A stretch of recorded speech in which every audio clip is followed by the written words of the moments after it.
सभी को good morning. Jasveer education institute Sandwa की ऑनलाइन क्लासेस में आपका एक बार फिर स्वागत है। कक्षा 10 का जो सामाजिक का जो पोर्शन चल रहा था हमारा सामाजिक में अर्थशास्त्र का, वो हमने लगभग कंप्लीट कर लिया है। कल हम लास्ट लेसन पढ़ रहे थे इकोनॉमिक्स का उपभोक्ता, विधिक जागरूकता और सूचना का अधिकार, जिसमें हमारे दो छोटे छोटे टॉपिक बाकी हैं, विधिक जागरूकता और सूचना का अधिकार। इसके बाद जो है हम अगला हमारा राजनीति विज्ञान का जो टॉपिक है लोकतंत्र, इसको पढ़ेंगे। 3 लेसन है आपके पॉलिटिकल साइंस में। पहला डेमोक्रेसी है, दूसरा सेंट्रल गवर्नमेंट और थर्ड है स्टेट गवर्नमेंट। तो पहला हम लोकतंत्र पढ़ेंगे, इसके बाद केंद्र सरकार में जो इंपॉर्टेंट है वो, और उसके बाद में राज्य सरकार में जो इंपॉर्टेंट है वो हम पढ़ेंगे। ठीक है, तो देखें कल हमारा जो बाकी रह गया था उसको देखते हैं थोड़ा सा। एक हमारा रह गया था कल विधिक जागरूकता।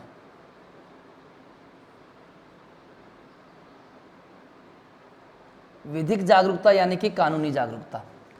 ऐसे लोग जो वंचित हैं, जो गरीब हैं, जो पहुंच नहीं सकते, कानूनी सहायता जिनको प्राप्त नहीं हो सकती, या जो न्यायालय तक नहीं पहुंच सकते, या सरकार की जो विभिन्न योजनाएं हैं उनका जो लोग लाभ नहीं उठा सकते, चाहे वो SC ST वर्ग का हो, या फिर वो ऐसे लोग हों जो गरीब हों, या वो ऐसे हों जो वृद्ध हों, या ऐसे हों जो दिव्यांग हों।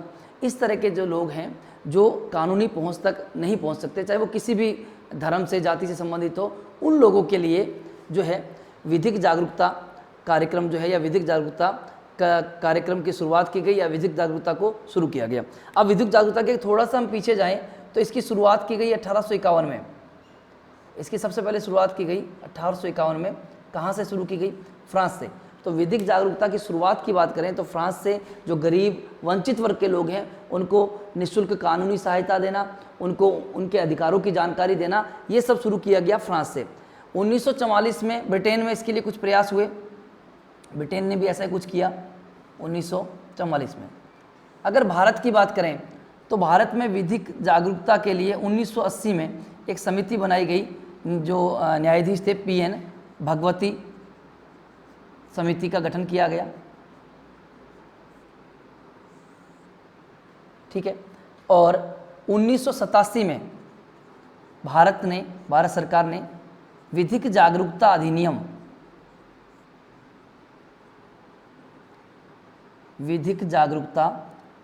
अधिनियम की शुरुआत की।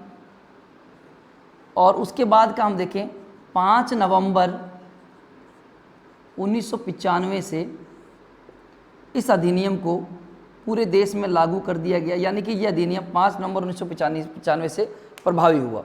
ठीक है, तो देखें विधिक जागरूकता की शुरुआत फ्रांस में हो रही है। भारत में 1980 में जो न्यायमूर्ति थे PN भगवती, उनकी अध्यक्षता में एक समिति बनी। 1987 में विधिक जागरूकता अधिनियम बनाया गया और 5 नवंबर 1995 को इसको प्रभावी कर दिया गया, विधिक जागरूकता अधिनियम को। ठीक है, तब से अब हम जो है विधिक जागरूकता सेवा दिवस, विधिक जागरूकता सेवा दिवस जो है वो कब बनाते हैं? 5 नवंबर को। सीधा सीधा है, क्या है, जो समाज का वंचित वर्ग है, गरीब वर्ग है, या किसी भी जाति का व्यक्ति है और जो उसकी पहुंच नहीं है, वो पहुंच नहीं पा रहा है, कानूनी सहायता प्राप्त नहीं कर पाता है, या फिर जो सरकार द्वारा विभिन्न योजनाएं चलाई जा रही हैं वो योजनाएं नहीं, उनका लाभ नहीं उठा पा रहा है, इन सब की जानकारी के लिए जो है विधिक जागरूकता कार्यक्रम चलाया गया। आपको ये याद करना है, ये आपका विधिक जागरूकता है। एक छोटा सा टॉपिक और है सूचना का अधिकार, उसके बाद हम अगले लेसन पर चलेंगे।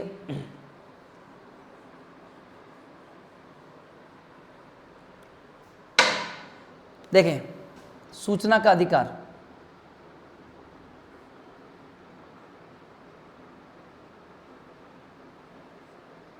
देखें इसमें क्या है,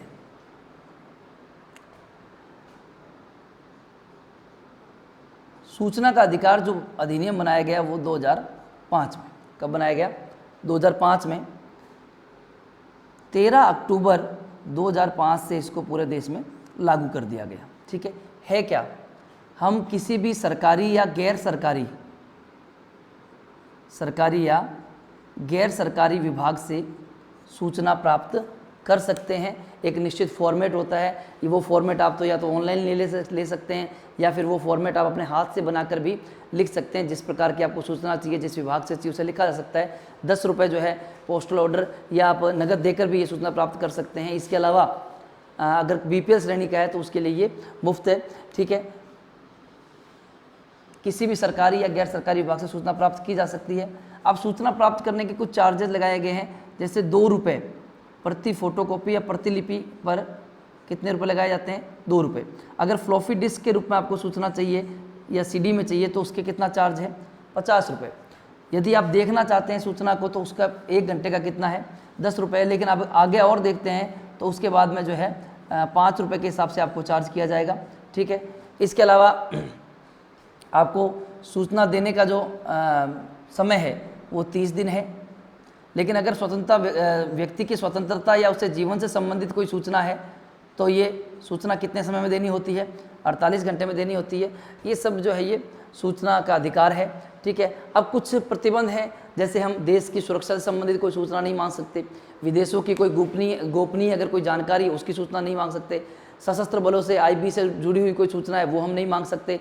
ऐसी कोई सूचना जो न्यायालय या संसद की शक्तियों में कमी करने संबंधी सूचना हो या इनको प्रभावित करती है इनकी शक्तियों को, वो सूचना हम नहीं मांग सकते। तो इस तरह से कुछ प्रतिबंध लगाए गए हैं कि किन की सूचना हम नहीं मांग सकते और किन की मांग सकते हैं। तो ये सूचना का अधिकार है, अधिनियम 2005 में 13 अक्टूबर 2005 से पूरे देश में लागू हो गया था, ठीक है। 2 रुपये प्रति एक फ़ोटोकॉपी के लिए हमें 2 रुपये चार्ज किया जाता है प्रत्येक फ़ोटोकॉपी के लिए। 50 रुपये में अगर आपको सीडी या फ्लॉपी डिस्क में सूचना चाहिए 50 रुपये चार्ज होगा, ठीक है। अगर सूचना देने का वैसे समय तो 30 दिन का है, लेकिन अगर कोई जीवन से संबंधित है व्यक्ति के या स्वतंत्रता से संबंधित कोई सूचना है तो वो 48 घंटे में दी जाएगी।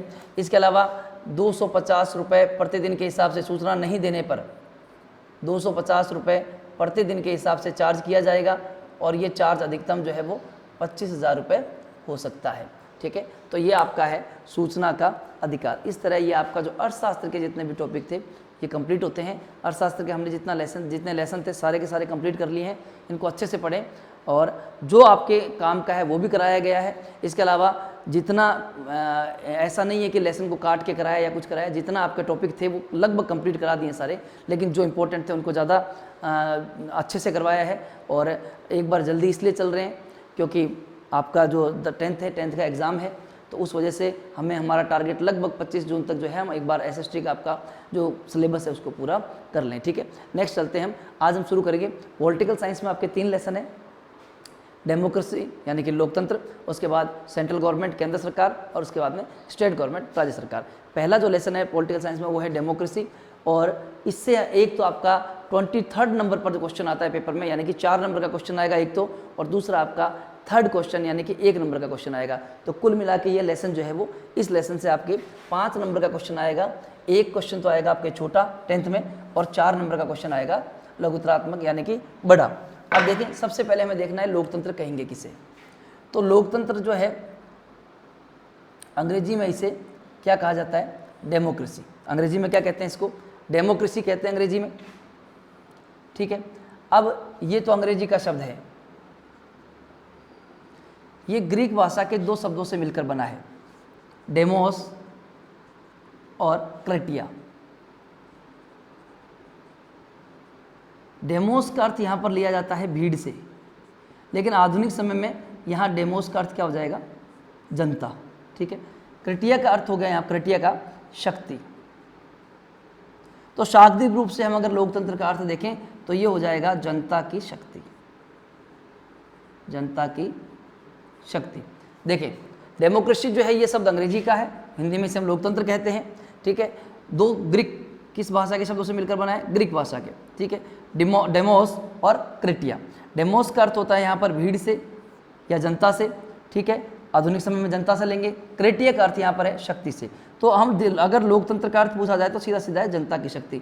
कुछ विद्वानों ने इसकी अलग अलग परिभाषा दी है, तो हमें वो परिभाषा देखनी है।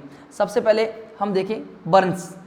बर्न्स क्या कहता है, बर्न्स ये कहता है कि लोकतंत्र एक ऐसा शब्द है, लोकतंत्र एक ऐसा शब्द है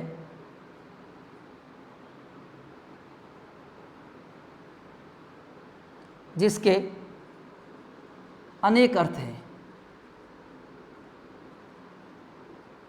इसका भावनात्मक अर्थ भी है,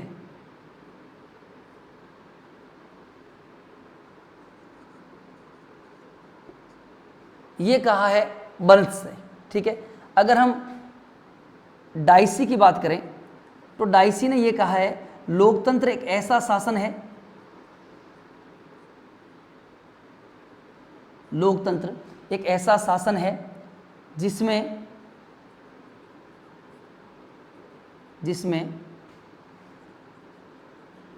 अधिकांश भाग, जनता का अधिकांश भाग क्या होता है, शासक होता है। यानी जिसमें अधिकांश जनता जो होती है वो क्या होती है, शासक होती है। इसके अलावा सिले ने क्या परिभाषा दी है, सिले ने ये कहा है कि लोकतंत्र एक ऐसा शासन है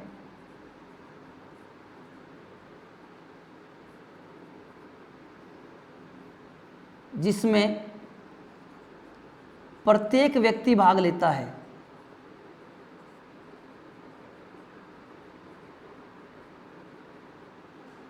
और लिंकन की परिभाषा, ये भी इंपॉर्टेंट है, लिंकन ने परिभाषा क्या दी है कि लोकतंत्र जनता का, जनता के लिए, जनता द्वारा शासन है।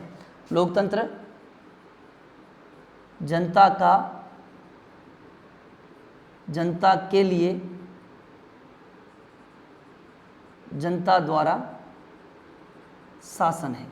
ये लोकतंत्र की परिभाषाएं कुछ दी हैं अलग अलग विद्वानों ने। आपसे सीधा भी पूछ सकते हैं एक नंबर में कि डाइसी ने क्या परिभाषा दी है, जो इंपॉर्टेंट है वही लिखा रहे हैं। बर्न्स ने क्या कहा है, डाइसी ने क्या कहा है, सिले ने क्या कहा है, अब्राहम लिंकन ने क्या कहा है। जो इंपॉर्टेंट है वो परिभाषा आपको लिखा दी कि बर्न्स ये कहता है कि लोकतंत्र एक ऐसा शब्द है जिसके अनेक अर्थ हैं, इसका भावनात्मक अर्थ भी है, ये बर्न्स का है। डाइसी कहता है एक ऐसा शासन या ऐसी शासन व्यवस्था जिसमें अधिकांश भाग जनता का या जनसंख्या का अधिकांश भाग क्या होता है, शासक होता है। सिले क्या कह रहा है कि एक ऐसा शासन जिसमें प्रत्येक व्यक्ति भाग लेता है, प्रत्येक व्यक्ति मतलब हर आदमी पार्टिसिपेट करता है। और लिंकन क्या कह रहा है, लोकतंत्र जनता का, जनता के लिए, जनता द्वारा शासन है। हमने पढ़ा डेमोक्रेसी अंग्रेजी का वर्ड है, ग्रीक भाषा के दो शब्दों से मिलकर बना है, डिमोस और क्रेटिया। डिमोस का अर्थ यहाँ पर भीड़ से है, लेकिन आधुनिक समय में इसका अर्थ जनता से लिया जाता है। क्रेटिया का अर्थ होता है शक्ति। इस तरह हम शाब्दिक रूप से कह सकते हैं कि लोकतंत्र का जो अर्थ है वो है जनता की शक्ति। तो ये हो गया आपका लोकतंत्र की परिभाषा और लोकतंत्र का अर्थ। आगे चलते हैं।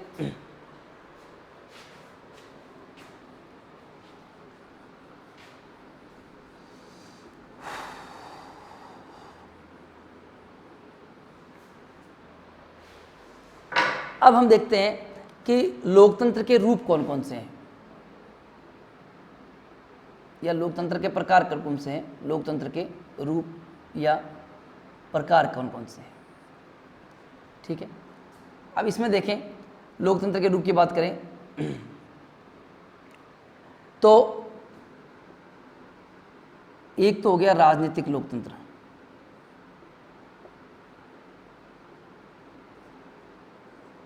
दूसरा हो गया सामाजिक लोकतंत्र, तीसरा हो गया आर्थिक लोकतंत्र,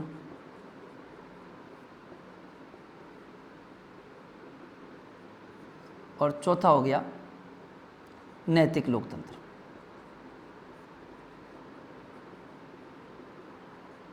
यहां पर एक चीज समझें कि 2018 में इसका क्वेश्चन आ चुका है बड़े में, ठीक है, लेकिन हमारे लिए इस साल के लिए जो 10th कर रहे हैं उनके लिए इम्पोर्टेंट ये है कि राजनीतिक लोकतंत्र, उसके बाद आप इसको प्राथमिकता दे सकते हैं, और इनसे दोनों से 4 नंबर का क्वेश्चन आने के चांसेस कम है।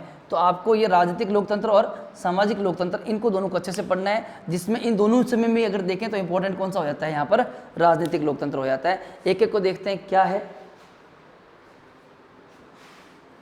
तो देखिए लोकतंत्र के प्रकार या रूप की बात करें तो लोकतंत्र के कितने रूप हो गए, 4 रूप हो गए, राजनीतिक लोकतंत्र, सामाजिक लोकतंत्र, आर्थिक लोकतंत्र और नैतिक लोकतंत्र। ठीक है, अब देखिए सबसे पहले लेते हैं हम राजनीतिक लोकतंत्र।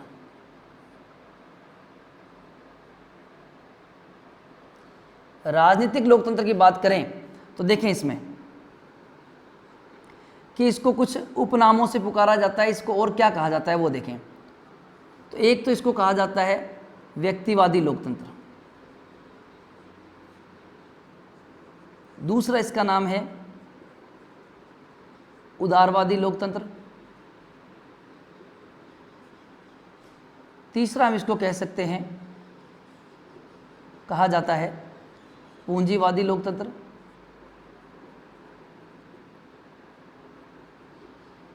और चौथा इसको कह सकते हैं पश्चिमी लोकतंत्र या पाश्चात्य लोकतंत्र। अब ये नाम है, प्रत्येक नाम के पीछे कोई ना कोई कहानी है कि क्यों कहा जाता है वो समझे। व्यक्तिवादी लोकतंत्र प्रारंभ में इसे कहा जाता था।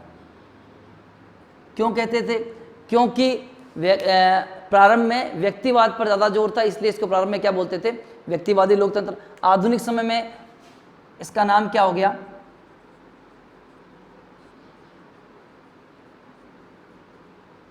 उदारवादी लोकतंत्र। जो जितने भी मार्क्सवादी विचारक हैं, मार्क्सवादी जो हैं, मार्क्सवादी इसे पूंजीवादी लोकतंत्र कहते हैं। और क्योंकि इस लोकतंत्र की उत्पत्ति या इस लोकतंत्र के इस रूप की उत्पत्ति पश्चिमी देशों में हुई, इसलिए इसे क्या कहा जाता है? पश्चिमी या पाश्चात्य लोकतंत्र भी कहा जाता है। तो राजनीतिक लोकतंत्र के ये कौन कौन से रूप उपनाम हो गए हम कह सकते हैं, और किन नामों से पुकारा जाता है? तो व्यक्तिवादी लोकतंत्र कहा जाता है, उदारवादी लोकतंत्र कहा जाता है, पूंजीवादी लोकतंत्र कहा जाता है, और पश्चिमी लोकतंत्र कहा जाता है। जो उदारवादी हैं, उदारवादियों ने राजनीतिक लोकतंत्र को दो भागों में बांटा है। कितने भागों में बांटा है? दो भागों में। एक तो राज्य के एक प्रकार के रूप में, राज्य के एक प्रकार के रूप में,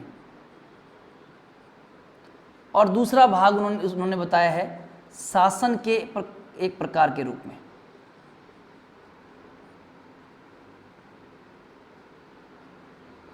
देखें, उदारवादियों ने राजनीतिक लोकतंत्र को कितने भागों में बांट दिया? दो भागों में बांट दिया, राज्य के एक प्रकार के रूप में और शासन के एक प्रकार के रूप में। दोनों एक ही बात है, लेकिन समझे अंतर क्या है। ये एक तरह से सैद्धांतिक है, ये कैसा है,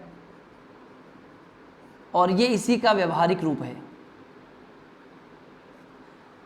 सिद्धांत और व्यवहार में अंतर ये होता है कि सिद्धांत का मतलब यहाँ पर ये हो गया कि हम जैसे कुछ आदर्श होते हैं कि हमें अपने माता पिता का सुबह उठकर चरण स्पर्श करना चाहिए, ये एक सिद्धांत हो गया, आदर्श हो गया। लेकिन हमने सुबह उठे और हमने चरण स्पर्श कर लिए तो ये व्यवहार हो गया। तो सिद्धांत और व्यवहार में ये अंतर हो गया कि राज्य के एक प्रकार के रूप में तो ये सैद्धांतिक है, लेकिन शासन के एक प्रकार के रूप में क्या है? ये व्यवहारिक है।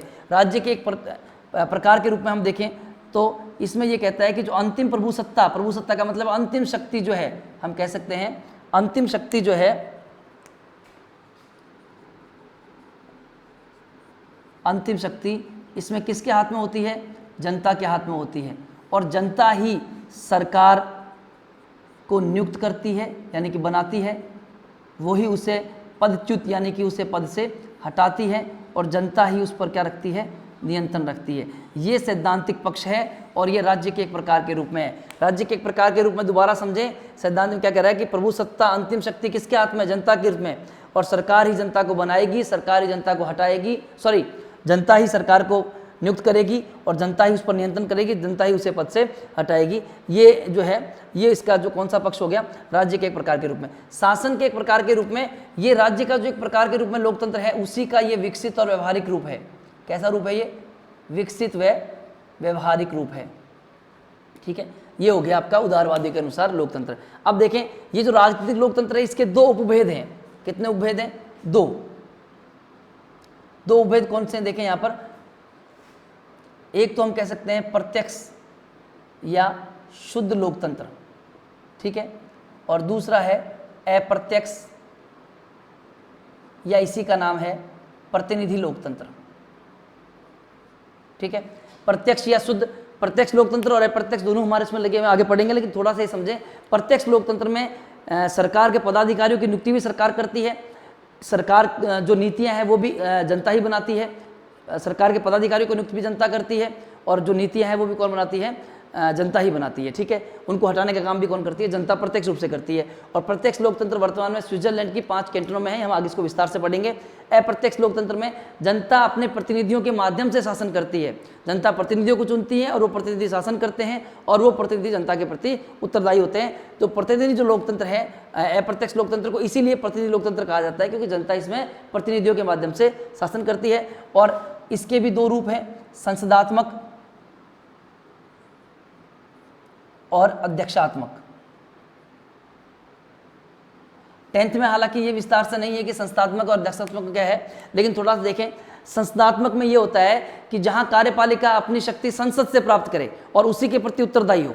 जहां कार्यपालिका अपनी शक्ति संसद से प्राप्त करे और संसद के प्रति ही वो क्या हो, उत्तरदायी हो। साथ साथ यहाँ पर 2 अध्यक्ष होंगे, एक तो नाम मात्र का होगा और एक वास्तविक होगा। भारत में इस तरह की प्रणाली है, नाम मात्र का अध्यक्ष जो भारत सरकार का वो है, वो कहा जाता है भारत के राष्ट्रपति को, और या उसे संवैधानिक प्रमुख भी कह सकते हैं, और जो वास्तविक प्रमुख है भारत के प्रधानमंत्री को। तो ये हो गया संस्थात्मक। अध्यक्षात्मक की बात करें तो यहाँ पर जो विधायिका है उससे शक्ति प्राप्त नहीं करती कार्यपालिका, और यहाँ देश में एक ही प्रधान होता है, उसी के पास वास्तविक शक्तियाँ होती हैं, और ऐसी व्यवस्था जो है वो अमेरिका में है। तो दोबारा देखें थोड़ा सा इसको, थोड़ा सा ये पढ़ने वाला टॉपिक है, समझने वाला टॉपिक है, ठीक है ना। लोकतंत्र वाला देखें, राजनीतिक लोकतंत्र, इसके उपनाम हमने देखे कि प्रारंभ में इसको व्यक्तिवादी लोकतंत्र कहा जाता था, ठीक है, क्योंकि व्यक्तिवाद पर ज़्यादा जोर देता था। फिर इसको आधुनिक समय में इसका नाम आ गया उदारवादी लोकतंत्र। मार्क्सवादियों ने इसको पूंजीवादी लोकतंत्र की संज्ञा दी है, और क्योंकि इस लोकतंत्र की, इस रूप की या इस विचार की जो है का प्रतिपादन जो है वह पश्चिमी देशों में हुआ है, इसलिए इसको पाश्चात्य लोकतंत्र की संज्ञा भी दी जाती है। उदारवादियों ने कहा है कि राजनीतिक लोकतंत्र के 2 रूप हैं। कितने रूप बताएं? 2। शासन के एक प्रकार के रूप में लोकतंत्र, और शासन के एक राज्य के एक प्रकार के रूप में लोकतंत्र, और शासन के एक प्रकार के रूप में लोकतंत्र।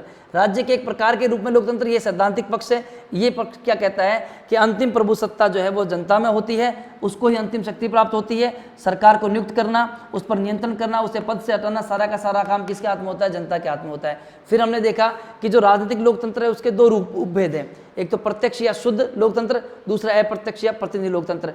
प्रत्यक्ष लोकतंत्र या शुद्ध लोकतंत्र जो है वो किसे, वो स्विट्जरलैंड में मैंने बताएंगे, आगे विस्तार से पढ़ेंगे। अप्रत्यक्ष या प्रतिनिधि लोकतंत्र के भी 2 भाग हैं, संसदात्मक और अध्यक्षात्मक। भारत में जो प्रणाली है वो संसदात्मक है, अमेरिका में जो है वो अध्यक्षात्मक है। ये हमारा इसका उपभेद हो गया। अब इनकी कुछ विचारधाराएं हैं, क्या क्या सिद्धांत हैं इनके, देखें राजनीतिक लोकतंत्र के।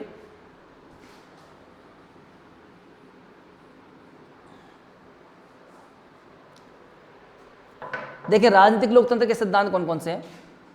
राजनीतिक लोकतंत्र जो है उदारवादी संविधान में विश्वास करता है, उदारवादी संविधान में विश्वास।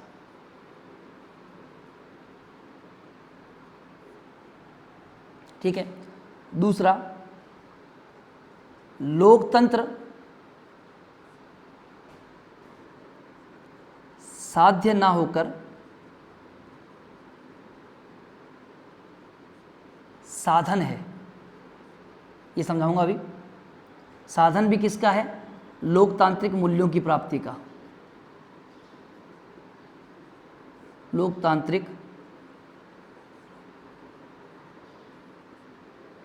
मूल्यों की प्राप्ति का। फिर ये जो सिद्धांत है विश्वास करता है अंतिम प्रभु सत्ता किसके हाथ में होती है? जनता के हाथ में होती है। ठीक है। ये सिद्धांत ये करता है कि जनता ही सरकार को नियुक्त करती है, वही उस पर नियंत्रण रखती है, वही उसे पद से हटाती है। तो ये इस सिद्धांत की कुछ मान्यताएं हैं। तो अब देखें कि किसको, कि राजनीतिक लोकतंत्र के सिद्धांत की मान्यताओं की बात करें तो ये कहता है कि एक संविधान होना चाहिए, लेकिन वो कैसा होना चाहिए? उदारवादी होना चाहिए। ना तो वो ज़्यादा कठोर हो, ना ज़्यादा वो लचीला हो, बीच का सिद्धांत हो और संविधान हो। लोकतंत्र साध्य ना होकर, साध्य और साधन में अंतर समझे। साध्य किससे कहेंगे, साधन किससे कहेंगे? आप पढ़ रहे हैं, आपका लक्ष्य जो है, आपका लक्ष्य, साध्य का मतलब यहाँ लक्ष्य से, आपका लक्ष्य है 10th में अच्छे नंबर लेना, पास होना, ये आपका लक्ष्य हो गया। लेकिन आपके पास साधन क्या है? आपके पास साधन ये है कि आपकी पुस्तकें, आपके अध्यापक, ये सब आपके क्या है? साधन है। तो कहने का मतलब उसी तरह राजनीतिक लोकतंत्र जो है वो साध्य ना होकर क्या है? साधन है। किस चीज़ का साधन है वो? लोकतांत्रिक मूल्यों को प्राप्त करने का साधन है। लोकतांत्रिक मूल्य कौन कौन से होते हैं? जहाँ स्वतंत्रता, समानता, भाईचारा, ठीक है, न्यायपालिका स्वतंत्र हो, भाईचारा हो, स्वतंत्रता, ये सब क्या है? लोकतांत्रिक वैल्यूज़ हैं, मूल्य हैं, इनकी प्राप्ति का साधन है। अंतिम प्रभु सत्ता ये किस में बता रहा है? जनता के अंदर क्या होती है? अंतिम प्रभु सत्ता का निवास किस में होता है? जनता में होता है। और जनता ही सरकार को बनाती है, नियुक्त करती है, नियंत्रण करती है, उसको पद से हटाती है। तो देख लें एक बार, ये राजनीतिक लोकतंत्र पढ़ा हमने। राजनीतिक लोकतंत्र को व्यक्तिवादी लोकतंत्र कहा जाता है, उदारवादी लोकतंत्र कहा जाता है, पश्चिमी लोकतंत्र कहा जाता है, और मार्क्सवादियों ने इसे पूंजीवादी लोकतंत्र कहा। फिर राजनीतिक लोकतंत्र उदारवादियों ने 2 भाग माने, राज्य के एक प्रकार के रूप में, शासन के एक प्रकार के रूप में। राज्य के एक प्रकार के रूप में इसका सैद्धांतिक पक्ष है, ये क्या कहता है कि अंतिम प्रभु सत्ता किसके हाथ में है? जनता के हाथ में है, यानी कि जनता जनता ही सरकार को नियुक्त करेगी, वही नियंत्रण करेगी, वही हटाएगी, और शासन का एक प्रकार जो है वो इस पक्ष का विकसित और व्यवहारिक रूप ही है। फिर हमने इसके दो उपभेद पढ़े, प्रत्यक्ष और शुद्ध लोकतंत्र, अप्रत्यक्ष और प्रतिनिधि, अप्रत्यक्ष या प्रतिनिधि लोकतंत्र। ठीक है, प्रत्यक्ष लोकतंत्र मैंने आपको कहा केवल स्विट्जरलैंड की 5 कैंटोनों में है अभी, और अप्रत्यक्ष और प्रतिनिधि लोकतंत्र की बात करें तो इसके 2 भाग हैं, संसदात्मक और अध्यक्षतात्मक। संसदात्मक में वो हो गया जहां कार्यपालिका संसद से शक्तियां प्राप्त करती है, ठीक है, और उसी के प्रति उत्तरदायी होती है। यहाँ देश के 2 प्रमुख होंगे, एक नाम मात्र का और एक वास्तविक। अध्यक्षात्मक में कार्यपालिका जो होती है वो संसद से शक्ति प्राप्त नहीं करती है, एक ही प्रमुख होता है, वही वास्तविक होता है। इसका उदाहरण भारत बताया आपको, इसका उदाहरण अमेरिका बताया। और ये राजनीतिक लोकतंत्र के जो है ये कुछ उनकी विचारधारा या उनकी मान्यता है। ये हमारा राजनीतिक लोकतंत्र इस साल के लिए आपके लिए सबसे इम्पोर्टेंट अगर ये है रूप में, तो ये सबसे इम्पोर्टेंट राजनीतिक लोकतंत्र ही है। इसको अच्छे से पढ़ें, नहीं समझ में आए तो दोबारा रिवाइज करके देखें। ठीक है, सभी को बहुत बहुत धन्यवाद।